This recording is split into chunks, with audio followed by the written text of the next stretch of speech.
What's the saddest thing you were paid to do that left you questioning everything in the end? I was scrolling through Craigslist looking for odd jobs when I found the weirdest post I'd ever seen. Cry at my funeral for $200. It had to be a joke, but in my experience, it was always the weird posts that got me paid, so I sent out a text and scheduled a meetup. Well, it wasn't a joke. The lady, Elaine, slid a $100 bill across the table, rolled up the same way sketchy dealers do it, and smiled. That's your deposit. The other 100 comes after you ugly cry at my funeral in about 6 weeks. I sat there still completely lost. Elaine was still in her 30s and honestly really healthy looking, if not a little exhausted around the eyes. Your funeral in 6 weeks? I asked. She nodded. Yes, the doctors gave me between 4 to 6 weeks before pancreatic cancer cuts my life short. I know it sounds morbid, but I have no family left to mourn me. And my friends are too shallow to care. I just want to go out knowing at least one person is willing to cry for me when I'm gone. I couldn't say no. I felt terrible. I can cry. I'm really good at crying, I reassured her. Elaine giggled at my enthusiasm. You can't just show up and cry about nothing, she said. You need to know me, have specific memories to sob about. So for a few hours this weekend, I'd meet her and just hang out, taking pictures and videos together like we'd been friends for years. This is me at camp, she said, pointing to a scrawny kid with braces. My parents put me here hoping I'd learn to swim, but it only made me more terrified of the water. She handed me more stacks of old photo albums, introduced me to each person like I was an open diary, and it was weirdly peaceful getting to hear her life story. She pulled out a dusty binder at the next hangout and grinned. This is my literal bucket list. The first few pages were filled with adventures I never would have expected from her. Cave exploration, deep sea diving, pictures in front of the Egyptian pyramid. You're amazing, I told her. She gave a sad smile. Kinda sad that all those adventures end here. Anyway, let's not wallow in sadness. I have something you need to learn from me. She pulled out her phone and opened up Spotify. This is for the funeral playlist. My best friend in the whole world should at least know my favorite songs. She grinned at me. She placed her camera on and held out her hand when Endless Love started playing. Let's dance. We swayed in her tiny apartment, her head against my chest. The smell of her cinnamon shampoo filled my head. Can I tell you something? She asked softly. I act all happy like this, but I'm terrified. She buried her face in my shirt, tears staining it lightly. For what it's worth, I think you're brave. And I'm glad I can call you a friend, I whispered back, and I meant it. We spent the next few weekends trying to fill up a small photo album, going to restaurants, local concerts, and events together. Things that I never really cared about just felt so right when it was done with her. But she was getting weaker, losing weight, moving slower, wincing whenever she thought I wasn't looking. Our hangouts moved from her living room to her bedroom, just sitting there by her bed watching movies with her head on my shoulder, talking and taking pictures together for the funeral before she needed to rest again. It was heartbreaking watching someone so full of life slowly lose it all. One night, after a particularly bad day, she turned to me and said, I wish we'd met in my healthy years. We could have had something real. When I leaned in to kiss her, she turned her face. Please, don't fall for a dying woman, she whispered. It's the worst investment you'll ever make. And it'll only make me feel even more helpless. I should have done it anyway. That next morning, I received a call from her lawyer informing me that Elaine had passed in her sleep with the funeral set in 2 days. I thought I was ready, but the news of her passing hurt more than anything I'd ever experienced. I showed up at the funeral home in my only suit. The funeral director handed me a program with one of our selfies on the cover. Elaine had listed me as her dearest friend in the obituary. The tears that came were real. I sobbed through the entire eulogy, talking about all her adventures, the dancing, the other memories we'd made. But I shouldn't have cried for her, because months later inside one of the restaurants she loved, I spotted her in the corner of the room. I wasn't even sure if it was her at first. She was blonde now instead of brunette, healthy instead of sick. But from her sweet laughter and charming smile, I knew it was her. Our eyes met across the room. My fork stops halfway to my mouth and clatters back onto the plate. She looks away fast, but I already saw the panic flash across her face. My hands start shaking, so I grip the edge of the table to steady myself. She's blonde now instead of brown, wearing a nice dress that probably cost more than my rent, laughing with some guy in a suit like she doesn't have a care in the world. But I know that laugh. I know the way she tilts her head when she smiles. That's Elaine. The same Elaine who died 3 months ago. The same Elaine I cried over at her funeral. I remember the first time I met her, sitting in that coffee shop 6 weeks before everything went wrong. She slid a rolled-up $100 bill across the table between us and smiled like we were making some kind of drug deal. She told me she had maybe 4 to 6 weeks left because pancreatic cancer was eating her alive. She said she had no family, no real friends, nobody who would cry when she was gone. I felt so bad for her that I took the job without even thinking twice about how weird it was. She made me promise to really cry, to make it look real, and she said I needed to know her story first, so I'd have actual memories to be sad about. So we spent weekends together after that. She showed me thick photo albums with pictures of her as a kid at summer camp. told me about how her parents wanted her to learn swimming, but the water scared her too much. She pulled out this old binder with her bucket list inside, and I got to see all the amazing things she'd done. Cave trips and ocean dives and standing in front of pyramids in Egypt. I told her she was amazing, and she just gave me this sad smile like none of it mattered anymore. Then she played music on her phone and asked me to dance with her right there in her tiny apartment. We swayed together while some old love song played, and she put her head against my chest. Her hair smelled like cinnamon. She told me she was scared even though she acted happy. She cried a little, and I felt the tears soak through my shirt. I told her I was glad to call her a friend, and I meant every word. We went to restaurants and concerts together over the next few weeks. We took so many pictures for the funeral slideshow, but she started getting weaker. She lost weight. She moved slower. She'd wince when she thought I wasn't watching. Pretty soon, our hangouts moved from her couch to her bedroom because she was too tired to do much else. We'd just watch movies with her head on my shoulder and take more pictures before she needed to rest. One night, she told me she wished we'd met when she was healthy. She said we could have had something real. I tried to kiss her, but she turned away. She told me not to fall for a dying woman because it was the worst choice I could make, and it would just make her feel worse. The next morning, I got a call from someone who said they were her lawyer. The voice told me Elaine had died in her sleep. The funeral was in 2 days. I couldn't believe it. The news hurt worse than anything I'd felt before. I showed up to the funeral home wearing my only suit. The funeral guy handed me a program with one of our selfies printed on the cover. The obituary listed me as her dearest friend. I cried real tears during the whole thing. I gave this eulogy talking about her adventures and the dancing and all our memories together. I thought I was doing something good for someone who died alone and scared. But now I'm staring at her across this restaurant 3 months later. She's healthy and blonde and wearing expensive clothes. She's laughing like nothing ever happened. When she looks my way again, I push my chair back and stand up. My legs feel shaky, but I start walking toward her table anyway. I need answers. I need to know what the hell is going on. She sees me coming and her whole face goes white. She grabs her purse fast and says something quick to the guy sitting with her. Then she's up and moving toward the back of the restaurant. I push past other people eating their dinners, trying to keep up with her. Someone yells at me for bumping their table, but I don't care. By the time I get to the back exit and push through the door into the alley, she's already gone. I stand there in the dark alley behind the restaurant. My heart is pounding, so hard I can hear it in my ears. My hands won't stop shaking. I'm confused and mad, and I don't know what to think. Back at my apartment that night, I pull out the memorial program from my desk drawer. I stare at our photo on the cover. We look so happy in that picture. I open my phone and scroll through all our old text messages. She thanked me for being willing to cry for her. She called me a good friend. She said she was grateful we met. Every single word feels like a lie now. I can't sleep, so I start going through everything trying to find clues I missed before. The lawyer who called never told me their name. I never got a callback number.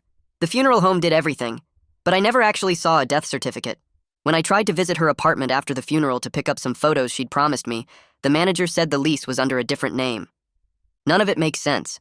By the time morning light starts coming through my window, I've made up my mind. I need to find out the truth, but I'm not going to do anything stupid like confront her alone. I grab a notebook and start writing down concrete steps I can take. Contact the funeral home and ask questions. Check the vital records office for a death certificate. Talk to the police about what happened. Try to find out if anyone else got paid to show up at that memorial service. I make the list nice and clear so I know exactly what to do next. The next morning, I pull out my phone and search for the funeral home's number in my call history. My finger hovers over the screen for a second before I press dial. A woman answers, and I ask to speak with whoever handled the memorial service for Elaine 3 months ago. She puts me on hold and soft piano music plays in my ear. After about 2 minutes, a man picks up and introduces himself as Alan Bellamy. I tell him my name and explain that I attended the service, that I was listed as a close friend in the program. Then I tell him I saw Elaine alive at a restaurant last week. The line goes quiet for so long I think the call dropped. When Alan finally speaks, his voice sounds strained and uncomfortable. He says he needs to pull the file and asks me to hold again. When he comes back, he admits something that makes my stomach drop. It was technically a memorial service, not a funeral, because there were never any remains. No body, no ashes, nothing. Alan sounds embarrassed as he explains that someone paid in cash for the venue rental, the programs, and basic coordination. The paperwork was minimal because no actual burial or cremation was involved. He says memorial services without remains aren't uncommon when families want to honor someone who donated their body to science or was cremated privately. I ask if he can check what name was on the payment paperwork. He puts me on hold again, and I can hear papers rustling in the background. When he returns, he says the contract was signed by someone using just a first initial and last name, paid entirely in cash with no credit card or check trail. He promises to call me back with more details after he reviews everything properly. Next, I drive to the Vital Records office downtown and park in the lot behind the building. Inside, fluorescent lights buzz overhead, and a clerk sits behind a counter organizing files. I approach and ask her to search for a death certificate under Elaine's full name. She types slowly on her computer, her fingers pecking at the keyboard one key at a time. After several minutes, she shakes her head and says there's nothing in the system. I feel my chest tighten as she explains that processing can take a few weeks sometimes, but 3 months should have been more than enough time for any real death to show up in the records. She asks if I have the date of death, and I give her the exact day the lawyer called me. She searches again using the date, but still finds nothing. She suggests that maybe the death occurred in a different county or state, but her tone makes it clear she thinks something doesn't add up either. From there, I drive straight to the police station and walk up to the front desk. The officer on duty looks bored until I say, I need to file a report about possible fraud. He pulls out a form and clicks his pen, suddenly more interested. I start from the beginning with the Craigslist ad offering $200 to cry at a funeral. His eyebrows go up, but he keeps writing. I explain the weeks of building a fake friendship, the stories about terminal cancer, the memorial service where I gave a real eulogy. Then I tell him about seeing her alive and healthy at the restaurant. He stops writing and looks at me for a long moment before asking if I have any proof. I pull out my phone and show him the old text messages, the memorial program, and photos we took together. He takes notes on everything and says someone from the financial crimes unit will contact me. He warns me that these cases can be tricky to prove and asks if I lost anything besides the $200. I tell him it's not really about the money. 2 days later, my phone rings with a number I don't recognize. A woman introduces herself as Detective Maeve Donnelly from Financial Crimes. Her voice is professional but not cold, and she asks if I can come to the station for an interview. I agree, and an hour later I'm sitting in a small room with her across a table. She's maybe in her 40s with dark hair pulled back, and she takes her time listening as I walk through the whole story again. I show her the texts, the program with our selfie on the cover, and more photos from our time together. She asks detailed questions about the payment method, the timeline, and whether I ever met anyone else connected to Elaine. When I mention the lawyer who called about her death, she asks if I have a number or name. I shake my head and admit I never got either. Detective Donnelly leans back in her chair and says this could potentially be theft by deception if Elaine took money under false circumstances. She explains that proving fraud requires showing intent to deceive and that someone suffered harm. She asks if I'm willing to cooperate with an investigation, and I say yes immediately. Detective Donnelly suggests I post carefully worded messages in local groups, asking if anyone else attended the memorial service. I feel nervous about going public with this, but she explains that finding other victims would make the case much stronger. She helps me write a vague post that asks about the service without using Elaine's full name or making accusations. That evening, I sit on my couch staring at the draft message on my phone. Finally, I post it to 3 different community groups and then close the app because I can't stand watching for responses. Within hours, someone named Elias LeBlanc sends me a private message. He says he was paid $200 to pose as Elaine's cousin at the memorial. His message sounds angry and embarrassed at the same time. He asks if we can meet to compare notes and says he's been feeling sick about the whole thing since it happened.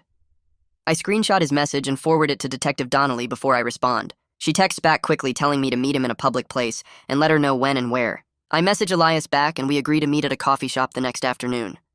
The next day, I arrive at the coffee shop 15 minutes early and grab a table near the window. When Elias walks in, I recognize him immediately from the service. He's tall with glasses and he spots me right away too. We shake hands awkwardly and he sits down across from me. He pulls out his phone without saying much and shows me text messages that look almost exactly like mine. Same instructions about crying convincingly, same rolled up $100 bill as a deposit, same promise of another $100 after the service. He mentions that someone named Reese handled most of the logistics and payments. I write down the name and text it to Detective Donnelly while Elias orders coffee. We spend the next hour piecing together everything we know. Neither of us ever met Elaine's supposed lawyer, and we both just got phone calls with no callback number. The funeral home seemed real enough, but everything was minimal and rushed. We were both told we'd get the second $100 mailed to us after we cried convincingly at the service. Elias admits he felt genuine grief during the memorial because Elaine's story about dying alone was so sad. He says he actually cried real tears thinking about how lonely she must have been. I tell him I did the same thing, and we sit there for a minute, not saying anything. Before we leave, I take his number and promise to keep him updated about what Detective Donnelly finds. That night, back at my apartment, I pull out the memorial program again and study it under my desk lamp. I'm looking for anything I missed before, any small detail that might help. That's when I notice a tiny imprint code in the bottom corner of the back page. It's so small I almost need a magnifying glass to read it. The code includes what looks like a printer identifier and a location marker. I grab my phone and take several close-up photos of the code, making sure the numbers are clear. I create a new folder on my phone labeled Evidence and add the photos along with everything else I've collected. Then I text Detective Donnelly about the print shop code, and she responds that she'll look into it first thing in the morning.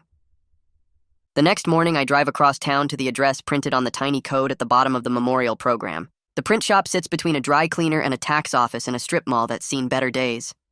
Inside, the smell of ink and paper fills the small space. A man in his 50s looks up from behind the counter where he's sorting through order forms. I pull out my copy of the program and slide it across to him. He picks it up and studies the cover photo of me and Elaine together. I ask if he remembers printing these. Norman adjusts his glasses and nods slowly. He says someone came in about 3 months ago and paid cash for rush service on 200 copies. The order was picked up the day before the memorial. I feel my pulse quicken as I ask who placed the order. Norman walks over to a filing cabinet and pulls out a work order slip. He runs his finger down the page and stops at a name written in blue ink. Reese is what he tells me. A woman named Reese Barnett handled everything. I take a photo of the work order with my phone and thank him for the information. Norman mentions that his store has a security camera covering the counter area. He keeps the footage for about 6 months in case there are disputes about orders. I ask if he'd be willing to share that recording with the police.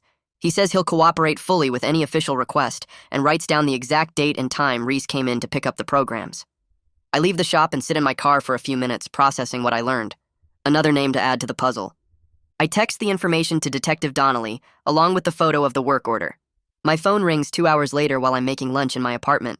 Detective Donnelly tells me she ran a search through the state attorney database looking for anyone named Reese Barnett. Nothing came up in the legal system, but she found something else. There's a notary and event coordinator by that name who runs a small business handling memorial services and celebration of life ceremonies. The business has been operating for about 5 years with no complaints or legal issues on record. Detective Donnelly says she's going to request the print shop footage through official channels now that we have a specific date and suspect name. She reminds me that building a solid case takes time and proper procedures. I tell her I understand, but privately I'm feeling impatient. Every day that passes feels like Elaine and Reese could disappear or find new victims. After we hang up, I sit on my couch and think about what comes next. The urge to drive back to that restaurant and confront Elaine directly is strong. I want to walk up to her table and demand answers about why she did this, but I know that would be stupid and could mess up the investigation. I call Detective Donnelly back and tell her I won't try to contact Elaine or Reese on my own. I promise I won't go back to that restaurant alone or do anything that could compromise the case. She sounds relieved and says she appreciates my cooperation. The investigation needs to follow proper legal procedures, even though I want faster results. She mentions that my safety matters too, since we don't know how Elaine might react if she feels cornered. I agree to stay away and let the professionals handle it from here. A week crawls by with no updates. I try to focus on other things, but my mind keeps circling back to Elaine's face across that restaurant and how healthy she looked. Finally, I decide to go back to the restaurant during lunch when it's busy, and less likely Elaine will be there. I just want to talk to the manager and see if they can provide any useful information. The lunch crowd is thick when I walk in, and I have to wait a few minutes before someone can help me. A woman with dark hair pulled back in a ponytail approaches and introduces herself as Kaylee Osborne. I explain that I'm working with the police on a fraud case, and the woman I saw here might be connected to it. Kaylee listens carefully as I describe Elaine and show her a photo from the memorial program. Her expression shifts to recognition. She confirms that a blonde woman matching that description comes in regularly. Kaylee says she usually shows up on Thursday evenings and sits at the same corner table. I write down the information and thank her for her help. Kaylee leans against the hostess stand and tells me she can't share security footage without a legal request from the police, but she's willing to cooperate fully if they reach out officially. She grabs a notepad and writes down the woman's usual schedule, along with details about her typical orders and behavior. Then Kaylee mentions something that makes my stomach tighten. The blonde woman sometimes meets with another woman who could be Reese based on my description. They sit together for hours talking in low voices and looking at papers spread across the table. Kaylee hands me the notes and says she hopes it helps with the investigation. I leave the restaurant feeling like the pieces are starting to connect, but also aware of how much we still don't know. 3 days later, Detective Donnelly calls to say she got the subpoena for both the restaurant footage and the print shop recording. The legal process moved faster than expected because the print shop owner was so cooperative and the restaurant manager confirmed regular suspicious meetings. But she warns me that reviewing all the footage and building a solid case will take time. I need to be patient and trust the process. I tell her I'll wait, but inside I'm struggling with anger and shame. I keep thinking about how completely I believed Elaine's story, how I sat by her bed watching movies and thought I was helping someone face death with dignity, how I cried real tears at that memorial service while she was probably planning her next con. Detective Donnelly must hear something in my voice because she reminds me that being compassionate isn't a weakness. Elaine exploited that quality, but it doesn't make me stupid for having it. That night, I pull out a blank notebook and start writing everything down. Not for the investigation, but for myself. I need to process how someone could fake terminal illness and manipulate people's compassion so deliberately. I write about meeting Elaine at the coffee shop and how she slid that first $100 bill across the table. I describe the photo albums and her stories about summer camp and being afraid of water. I write about dancing to that song in her apartment with her head against my chest and the smell of cinnamon shampoo. I write about her tears soaking into my shirt when she said she was scared. Every memory feels tainted now, but I force myself to record them anyway. The betrayal cuts deeper than losing $200. She took something more valuable, my trust and genuine grief. I write until my hand cramps, and then I close the notebook and put it in my desk drawer. 2 weeks pass with no major updates from Detective Donnelly. She's reviewing footage and building the case file, but these things move slowly through official channels. I try to stay busy with other odd jobs from Craigslist, being more careful now about which posts I respond to. On a Thursday evening, I find myself walking past the restaurant around the time Kaylee mentioned Elaine usually shows up. I tell myself I'm just passing through the area, but I know that's not true. I slow down as I approach the windows and glance inside. My heart jumps when I spot her sitting at that corner table. She's wearing a blue sweater, and her blonde hair catches the light from the overhead fixtures. My hands shake as I pull out my phone and start recording a short video through the window. I'm trying to keep the camera steady and get a clear shot of her face when she suddenly looks up and sees me. Her expression goes from relaxed to shocked in an instant. Her face drains of color, and she stands up so fast her chair scrapes loudly across the floor. She grabs her purse and rushes toward the side exit without even looking back at whoever she was sitting with. I push through the restaurant's front door and run toward the side exit, but she's already outside by the time I get there. The parking lot is poorly lit, and I scan the rows of cars looking for movement. I spot her running between vehicles about 30 yards away.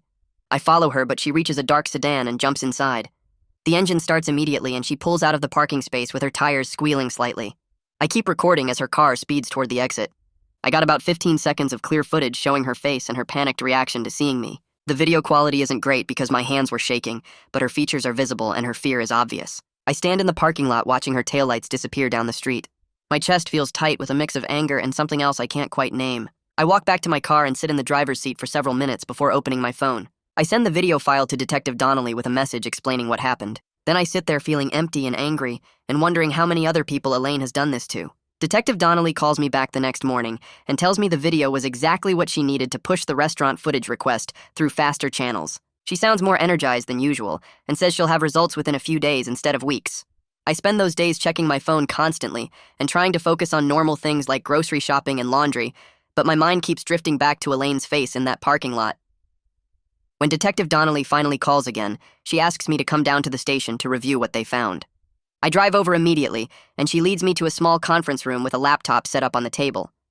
She clicks through several video clips showing Elaine and Reese sitting together at that same corner table over multiple visits.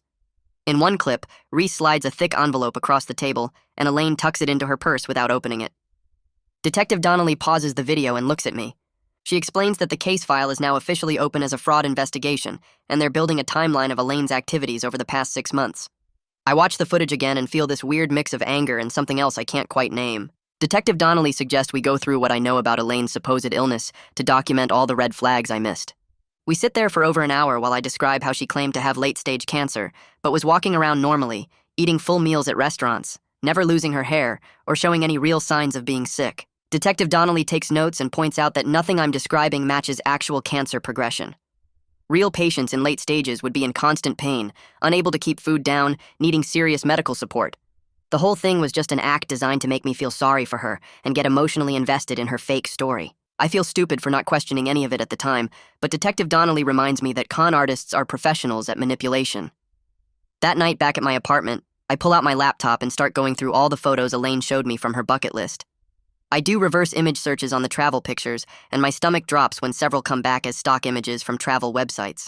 The cave exploration photo appears on a tourism site for New Mexico. The pyramid picture shows up on 3 different travel blogs. Some of the photos do seem genuine and personal, but she mixed real fragments of her life with complete lies to build a more believable fake identity. I save screenshots of all the stock images and their source websites, then email everything to Detective Donnelly. Around midnight, I'm scrolling through social media when I find the video someone posted of my eulogy from the memorial service. I hesitate before clicking play, but I force myself to watch it. Seeing myself up there sobbing about Elaine's bravery and adventures makes me feel sick with shame. I talked about how strong she was facing death, cried real tears about losing a friend, described memories we made together like they meant something. She was probably sitting somewhere watching this video and laughing at how well her plan worked. I wonder how many other people she's pulled this same trick on. How many other eulogies exist somewhere with people crying over her fake deaths? The thought makes me so angry I have to close my laptop and walk away from it. Detective Donnelly calls 2 days later with an update about potential charges. She explains that prosecutors are looking at theft by deception and scheme to defraud, but they want to establish a pattern of behavior across multiple victims to build a stronger case. She's working to find other people who might have been targeted through similar posts or memorial services. I ask what happens if she can't find other victims, and Detective Donnelly says my case alone might be enough. but having multiple victims would make prosecution much easier. She tells me to be patient because these investigations take time. Alan from the funeral home calls me that afternoon and says he went through the file more carefully after our last conversation. He found receipts for prepaid cards that were used to pay for various services, and the contact number on those receipts matches the number Reese used when she contacted the print shop about the memorial programs. Alan sounds genuinely sorry about the whole situation and mentions his business is implementing better verification procedures for memorial services going forward. I thank him for looking into it and add the prepaid card information to my growing evidence file. Over the next week, I find myself driving past that coffee shop where I first spotted Elaine and Reese together. On the third day, I see them through the window sitting at a table near the back. I park down the street and grab my phone, then walk casually past the shop while holding my phone up like I'm texting. I snap several photos through the window showing them together, their faces clearly visible. They're leaning close and talking intensely about something. I note the time and location in my phone before walking back to my car. Detective Donnelly says this kind of documentation is helpful as long as I stay safe and don't engage directly with them. She reminds me that I'm a witness and victim, not an investigator, but she appreciates having the additional evidence. My phone buzzes with a text from an unknown number 3 days later. The message just says, "I'm sorry." I stare at those 2 words for several minutes trying to figure out if it's really from Elaine or some random wrong number. The area code matches the one she used before. I forward the text to Detective Donnelly immediately, and she calls me back within 10 minutes. She tells me not to respond yet because she wants to coordinate with the prosecutor's office about the best approach. I sit there holding my phone and feeling this pull to text back and demand answers. After about an hour, I can't take it anymore, and I send a reply asking if we can meet somewhere public. The response comes back almost immediately with just one word, "Okay." I text Detective Donnelly to let her know what I did, and she's not thrilled, but she understands. 2 days later, I'm sitting on a park bench near the downtown library, waiting to see if Elaine will actually show up. My hands are shaking, and I keep checking the time on my phone. At exactly 3:30, Elaine walks across the grass toward my bench. She looks different in daylight, older maybe, with dark circles under her eyes that makeup can't quite hide. She sits down on the far end of the bench, keeping space between us like she's worried I might grab her. I start to say something, but she's looking past me, staring at something over my shoulder. Her face goes pale and she stands up fast, almost knocking her purse off the bench. She walks away quickly without saying a word, cutting across the lawn toward the parking lot. I turn around and see an unmarked sedan pulling into the lot, the kind that screams police even without lights. I pull out my phone and start typing everything she said during our last conversation, every detail I can remember about her claiming loneliness and debt. I type for 5 solid minutes, recording her exact words about staging the memorial as some kind of social experiment, her refusal to call it a con.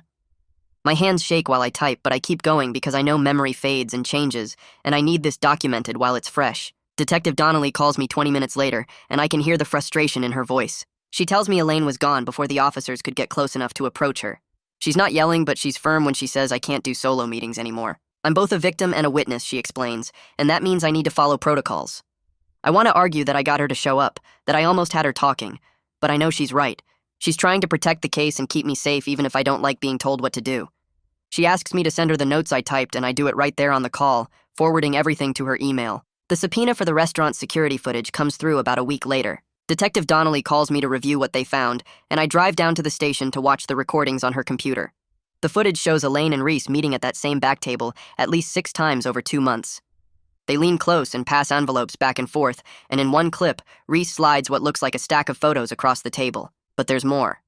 The footage also shows Elaine sitting with other people I don't recognize, different men and women who look sad or emotional during their conversations with her.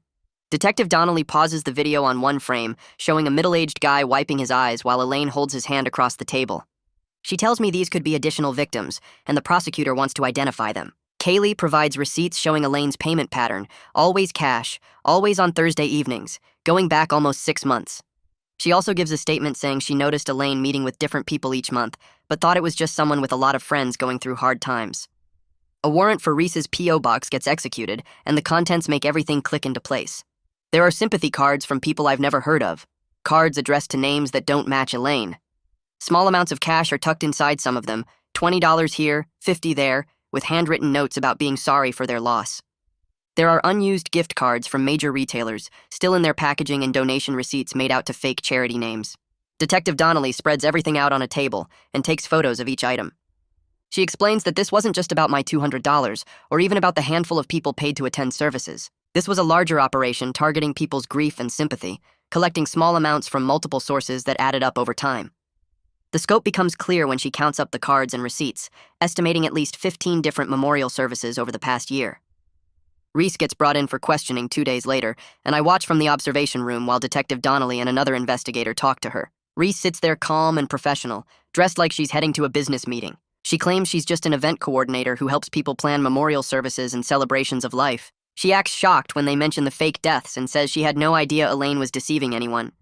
She insists she was just providing a legitimate service, booking venues and printing programs for clients who paid her fee. Her lawyer, a sharp woman in a gray suit, blocks most of the important questions. Every time Detective Donnelly asks about specific payments or Elaine's claims about terminal illness, the lawyer cuts in and says her client can't comment on information provided by third parties. After 40 minutes, they have to let her go, though Detective Donnelly tells me they're building a case, and this was just the first interview. Elaine seems to vanish after our park meeting. I drive past the restaurant on Thursday evening and she's not there. Kaylee texts me that she hasn't seen her in 2 weeks. I check the coffee shop where I first spotted them together and it's empty. Her usual places go quiet like she knows we're watching. Then one morning about 3 weeks after the park, I find a handwritten note slipped under my apartment door. The paper is nice quality, cream-colored with no lines, and the handwriting is Elaine's. I recognize it from the photo album captions she showed me. The note says she's sorry, that she never wanted to hurt me specifically, that she knows what she did was wrong. She doesn't ask for forgiveness and doesn't make excuses. She just says she's sorry and signs it with her first name. I hold the note for a long time, reading it over and over, trying to figure out if it's genuine or just another manipulation. I sit at my kitchen table with the note in front of me, and I realize something important. What I really want isn't revenge. I don't even want to see Elaine punished harshly with maximum jail time or huge fines. What I want is to make sure she can't do this to other people. I want other lonely people to be protected from this kind of thing, from having their compassion and grief exploited for money. I want the people who sent those sympathy cards and cash to know they were scammed so they can be more careful next time. I call Detective Donnelly and tell her this, and she's quiet for a moment before saying, "That's actually really mature." She tells me the best way to protect others is to cooperate fully with the prosecution and let the legal system work. I agree, and I hand over the note as evidence. Detective Donnelly calls me a few days later with a plan. She wants to arrange a controlled meeting using the phone number Elaine used to text me. The conditions are clear, and she goes over them twice to make sure I understand. Public location with lots of witnesses, plainclothes officers nearby, and I stick to the exact script we practice. I'm supposed to get her talking about the memorial services and the other people she targeted. I'm not supposed to accuse her directly or make her defensive. Detective Donnelly and I spend an hour going over different scenarios and responses. She texts from my phone asking if we can meet and talk, and Elaine responds within minutes saying, "Okay." We set it up for a diner across town, neutral territory where neither of us has history. The morning of the meeting, I show up 30 minutes early, and the diner is busy with the breakfast crowd. I pick a booth near the middle where I can see both exits. 2 officers are sitting at the counter dressed like regular customers, and Detective Donnelly is in a car outside watching the entrance. Elaine walks in exactly on time and slides into the booth across from me.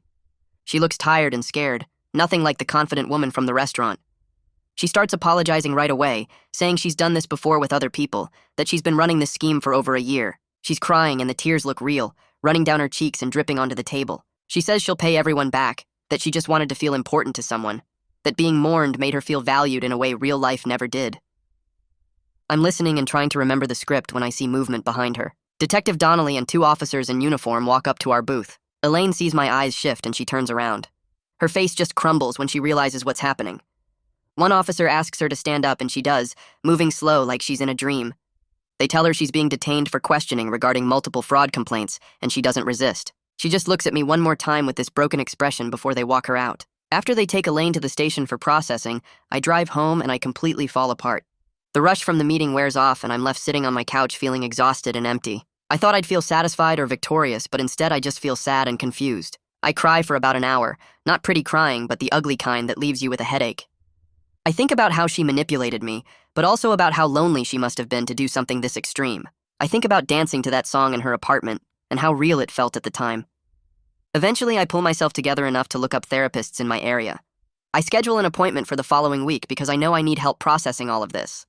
I also decide I'm going to be way more careful about the odd jobs I take from Craigslist going forward. Maybe stick to furniture moving and yard work instead of anything involving people's emotions or life stories. Over the next few weeks, I meet with someone from the prosecutor's office 3 different times to work on my victim impact statement. We sit in a small conference room with bad lighting, and I go through everything again, but this time focusing on how the whole scheme took advantage of people wanting to help someone dying. I tell her I want money back not just for me, but for all the other people who sent cards or small donations, thinking they were supporting a grieving friend. She takes notes and asks me specific questions about the timeline and the fake medical claims. I spend hours going over bank statements and text messages, matching dates and payments to build a clear picture of the fraud. The prosecutor explains that strong victim statements help show the real harm caused beyond just the dollar amounts. I write and rewrite my statement probably 6 times, trying to get the tone right so it sounds serious but not angry or mean. The case drags on for months after that initial meeting. The prosecutor calls every few weeks to update me on plea negotiations. Elaine's lawyer tries to argue she has mental health issues that explain her behavior, which makes me mad because plenty of people struggle without running elaborate cons. Eventually, both sides reach an agreement where Elaine pleads guilty to multiple counts of theft by deception and fraud. Reese pleads guilty to being an accessory and helping coordinate the fake memorial services. The plea deal includes a payment plan for giving money back to victims and probation with required community service focused on mental health support programs. I'm relieved we won't have to go through a full trial because I don't think I could handle sitting through weeks of testimony and cross-examination. The sentencing hearing happens on a cold morning in late fall, and I show up in the same suit I wore to Elaine's fake funeral. The courtroom is smaller than I expected with wood paneling and fluorescent lights that buzz slightly. When my turn comes to give my statement, I walk up to the microphone and my hands shake a little as I unfold my papers. I talk about how the fake friendship and manufactured grief affected me, how it made me question my ability to trust people and read situations. I explain that I'm not here asking for harsh punishment or revenge, but I want accountability for what happened, and I want to prevent this from happening to other people. I mention the other victims who sent sympathy cards and small donations, people who were manipulated into mourning someone who wasn't dead. My voice stays steady the whole time, and I don't cry even though part of me wants to. When I finish and sit back down, I feel drained but also relieved that I said what I needed to say. After the judge finishes with sentencing, Elaine gets 3 years probation and has to pay back everything she took plus penalties. As people start leaving the courtroom, a man in an expensive suit approaches me in the hallway. He introduces himself as Elaine's lawyer and says she wants to talk to me privately if I'm willing. I look at him for a second and then shake my head. I tell him I need to focus on my own healing now, and I've already said everything I needed to say in court. Setting that boundary feels important, and I walk away without looking back. A few weeks later, I decide to go back to the restaurant where I first spotted Elaine. I park in the same lot and walk through the front door, my heart beating faster than normal. Kaylee is working the host stand, and when she sees me, she gives a small nod like she remembers everything that happened. I order lunch and sit at a table by the window, eating slowly and watching people walk by outside. The food tastes normal, and the restaurant feels like just a restaurant again, not some crime scene or place of betrayal. I'm proving to myself that I can move forward with regular moments and not let what happened ruin every place we went together. My phone rings while I'm finishing my sandwich, and it's Detective Donnelly calling with an update. She tells me they recovered partial money from Reese's bank accounts, and it's being split up among all the victims based on how much each person lost. She also says she notified other police departments about the scheme in case similar cases show up in different cities. The local case is officially closed now, and she thanks me for my cooperation throughout the investigation. I thank her back for taking the whole thing seriously and not treating me like I was stupid for falling for it. That weekend, I meet Elias for coffee at a place neither of us has been to before. We talk about what to do with the original $200 deposits we each got from Elaine at the start. We both still have the money because it felt wrong to spend it after finding out the truth. Elias suggests we donate it to a real cancer charity, something that actually helps people fighting terminal illness instead of someone pretending to be sick. I agree immediately because it feels like a way to take something bad and turn it into something that might help someone. We look up local charities on our phones right there in the coffee shop and pick one that supports families dealing with pancreatic cancer specifically. Back at my apartment, I start going through everything from my time with Elaine, deciding what to keep and what to throw away or delete. I delete most of the photos from my phone, but I save a few of them. Not because I miss her or want to remember the fake friendship, but because I want reminders that my ability to care about people is actually a strength, even when someone takes advantage of it. I keep one photo of us at a concert and another one from a restaurant, just as proof to myself that I was willing to show up for someone I thought was dying alone. A few days later, I get a call from someone at the community center downtown, asking if I'd be interested in a part-time position speaking to groups about scam awareness and emotional manipulation. Apparently, Detective Donnelly recommended me after seeing how I handled everything. I think about it for maybe 10 seconds before saying yes, because my experience might help other people spot warning signs before they get in too deep. Turning the pain into something useful gives me a sense of purpose that I haven't felt in months. Alan from the funeral home calls me one evening to tell me they've completely updated their policies for memorial services. They now require way more paperwork and verification before they'll host any event, and they've trained all their staff to watch for potential fraud. He thanks me for pushing the issue and says the changes will help protect other families and prevent the funeral home from being used for scams. I tell him I appreciate the call, and I'm glad something good came out of the whole mess. A few weeks later, a thin envelope shows up in my mailbox with the county seal printed in the corner. I open it right there in the hallway and pull out a check for $370, my portion of the recovered money from Reese's accounts. I stand there looking at the amount and thinking about all the things I could buy with it. But then I remember sitting in my therapist's office last week, talking about how hard it still is to trust people sometimes. I fold the check back into the envelope and walk upstairs to call the therapist's office and ask how many additional sessions $370 will cover. The receptionist puts me on hold for a minute, then comes back and says it's enough for about 6 more appointments if I keep the same weekly schedule. I book all 6 sessions right there on the phone because taking care of my mental health feels more important than buying anything else right now. That evening, I sit down at my kitchen table with my laptop and open a blank document. I've been thinking about writing this whole thing out for weeks, but I kept putting it off because I wasn't sure what I wanted to say or if anyone would even care. But then I realized I'm not writing it for sympathy or attention. I'm writing it as a warning for other people who might see similar ads on Craigslist or get approached with unusual requests that seem harmless at first. I start typing out the story from the beginning, keeping it factual and clear without making myself sound like a victim or making Elaine sound like a monster. I focus on the red flags I missed, like how she never showed me any medical records or how the lawyer never gave a callback number. I write about the lessons I learned about protecting myself while still being willing to care about people, about how compassion doesn't have to mean being stupid or careless. The post ends up being longer than I expected, almost 2,000 words by the time I finish and save it as a draft. I'll probably edit it down before posting it anywhere, but just getting it all written out feels good, like I'm turning something painful into something that might actually help someone else avoid the same mistake. One evening about a week later, I'm walking through the park near where Elaine's apartment building used to be, the one with the courtyard where we danced to that song. I pause for a moment near the bench where we sat and talked about her bucket list, remembering how real it all felt at the time, how convinced I was that she was dying and needed a friend. The memory doesn't hurt as much as it used to, but it's still there, still complicated. I stand there for maybe 30 seconds just looking at the empty courtyard, then I turn and keep walking toward home. The experience changed me in ways I'm still figuring out, but it doesn't define me and I'm okay with that complicated truth. And that's the wrap-up for today. I always try to tuck something useful inside these stories, even if it's small. Hopefully one line or moment stuck with you. Subscribe so you're ready for the next one.